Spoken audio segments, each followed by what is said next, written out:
Olá, meu nome é Maurício Oliveira, tenho 42 anos, sou jornalista formado pela Universidade Federal de Santa Catarina, onde atualmente eu faço doutorado em jornalismo. Fiz mestrado em História, que é uma outra área que eu gosto muito e na qual eu desenvolvo uma série de trabalhos, eu tenho alguns livros escritos também na área de História. Mas sempre fui jornalista de texto, desde o começo da carreira. Eu escrevi para jornais e revistas aqui em Santa Catarina, depois fui para São Paulo, trabalhei na Gazeta Mercantil e na Veja, fui coordenador de uma editora especializada em livros de jornalismo e história, que é Contexto, que eu acredito que todos na área de jornalismo conheçam, porque ela tem vários livros sobre a nossa área.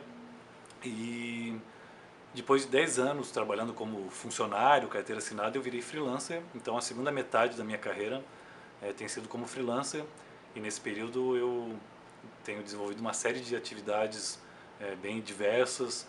Eu contribuo para publicações nacionais como o Exame, o Estado de São Paulo. Faço uma série de trabalhos para agências de publicidade. E escrevo livros, né, que é um outro nicho que eu tenho mantido. Eu tenho cerca de 12 livros publicados, preciso refazer essa conta, mas acho que é por aí. E recentemente, aproveitando a flexibilidade que a vida de freela permite, eu ingressei na primeira turma do doutorado em jornalismo da UFSC. Né? Então, tem sido um novo desafio porque eu estou voltando a esse lado mais teórico, né, da nossa profissão, depois de um longo período dedicado muito à prática.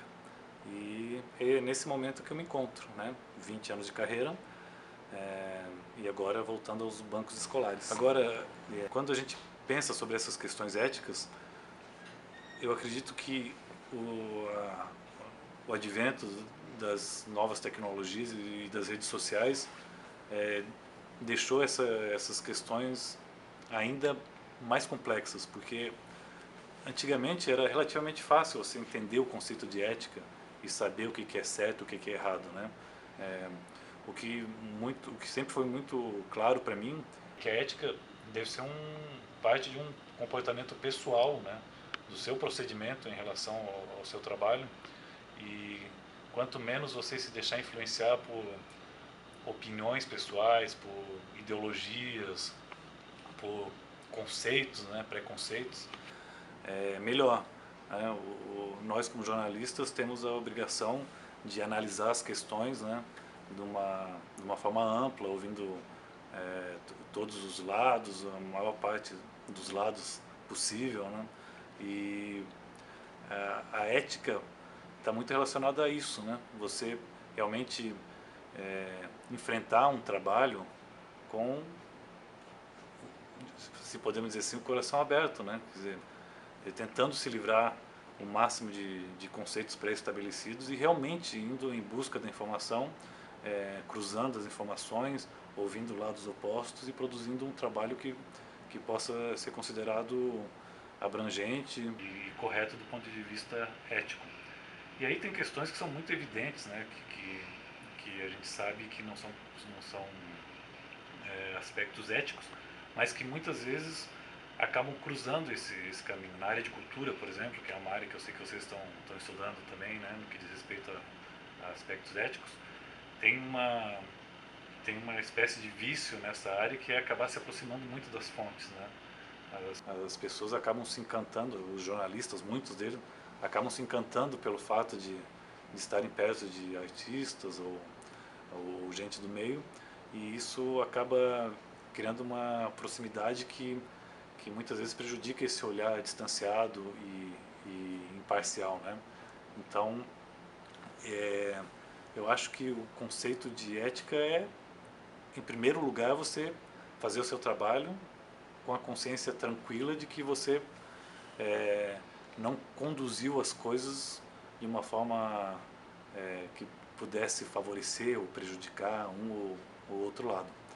Agora, com o advento das redes sociais e das novas tecnologias, essa questão se tornou ainda muito mais complexa, na minha opinião, porque a gente agora tem outros aspectos que ainda são muito recentes e que ainda estão sendo são muito discutíveis, né? Por exemplo, a apropriação de informações nas redes sociais, a, a preocupação com a veracidade, né? Alguém que simplesmente retransmite uma informação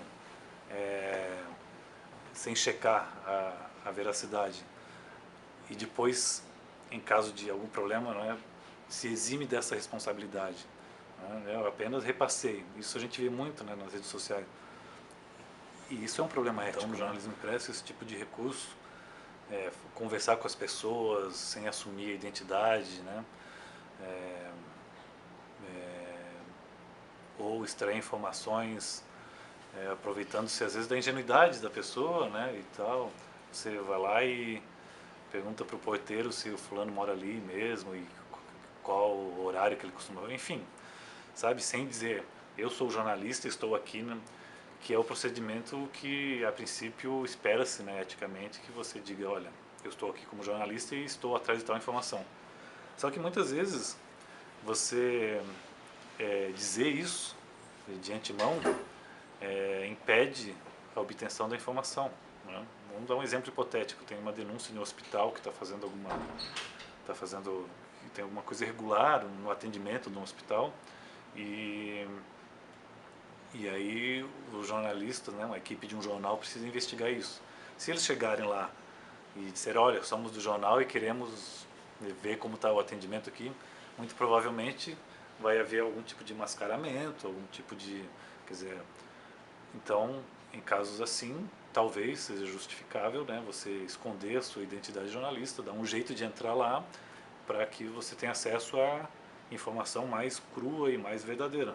Quer dizer, são dilemas éticos que você sempre tem que colocar, né, na balança, né, se para obter aquela informação, a relevância daquela informação para o público justifica você deixar alguns princípios de lado. São avaliações que é importante que sejam feitas o tempo todo, né, em parceria com os responsáveis, né, os chefes de redação, enfim. Esse tipo de situação acontece bastante. Na minha experiência de 20 anos trabalhando, eu já também presenciei situações que são dilemas éticos, como repórter de polícia que também era assessor na Secretaria de Segurança Pública, sabe? Então é uma coisa não combina com a outra, né? Mas são coisas mais do passado, né? Isso está mais assim distante no tempo, mais do meu início de carreira, né? Década de 90 ainda acontecia esse tipo de coisa, que era a época de um jornalismo que nem sempre era tão ainda profissional como se tornou depois, eu acho. Eu acho que as novas gerações vêm com conceitos éticos assim nesse sentido mais estabelecidos, né? E também os próprios veículos de comunicação entendem que esse tipo de situação não é tolerável, né? Mas eu cheguei a conviver com esse tipo de situação. Ética é algo, por mais que existam códigos de ética, né, determinando o que é certo, o que não é, as situações práticas que se apresentam são sempre complexas, né? São complexas porque elas têm justificativas para um e para outro lado, como esse exemplo do hospital que eu dei, né?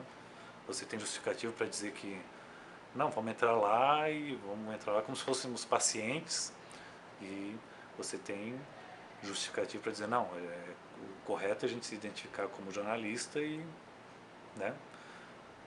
Isso depende do peso e das decisões que se tomam, né? Então, o importante é que se decidir por um ou por outro lado, esteja claro que se decidiu em nome do melhor resultado possível para o produto jornalístico, né? Não para prejudicar determinado político, não para enganar determinada pessoa, não. A questão é, para a gente informar o nosso público, a gente teve que fazer isso e foi em função disso que fizemos essa escolha. Quer dizer, esse tem que ser sempre o objetivo maior, né? Tem que ser a justificativa, né? A qualidade da informação, a necessidade de fazer algo em nome dessa busca da informação. Você já teve que fazer uma dessas escolhas? Esse exemplo do hospital eu dei porque aconteceu comigo, né? Então, e a escolha foi de fato entrar lá sem me identificar como jornalista, né? E aí é isso, a matéria precisava ser feita e a única forma de atingir a crueza da informação, nesse caso, era esse, né? Quando a gente é repórter de geral, acontece muito, né? Porque a gente, são matérias que a gente precisa, sabe, é, tentar chegar aos fatos da forma mais, né, básica, né? Então, você vai fazer briga de camelô, é, situações em que há conflito, né? E que as pessoas te dizem uma coisa e dizem outra, e você tem que de alguma forma tentar chegar tentar chegar o mais perto possível da verdade, né? Então, nesse caso específico do hospital, eu julguei e com a concordância do meu editor na época, a gente achou essa solução. Entra lá, sem se identificar como jornalista, vê a situação e depois a gente entra em contato com a diretoria do hospital, que aí sim, se a diretoria do hospital disser, ah, não é nada disso, não está acontecendo. Não, eu tive lá, eu sei, eu vi. Aí também é uma chance de você escapar do jornalismo declaratório, meramente, né?